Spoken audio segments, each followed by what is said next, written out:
আল্লাহ পাকের পক্ষ থেকে যে নিয়ম আর নীতি দেওয়া হয়েছে, যে আইন প্রণয়ন করা হয়েছে রসুলের মাধ্যমে, সেই নিয়ম আর নীতি, সেই আইনের উপরে আমাদের আমলের উপরে অটল অনড় থাকতে হবে।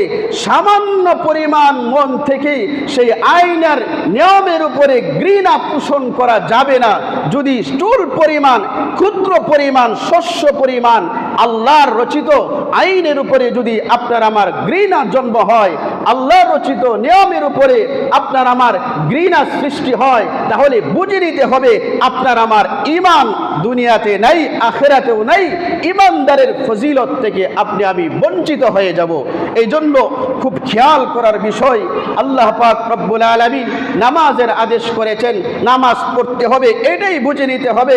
আল্লাহ হজের আদেশ করেছেন, হজ করতে হবে, টাকা হইলে এ কথাই বুঝে নিতে হবে। এখানে আর কোনো আপিল চলবে না। আল্লাহ উমরা করতে বলেছেন, টাকা হইলে সেই উমরার জন্য পাগল করা হয়ে যেতে হবে, এটাই বুঝে নিতে হবে।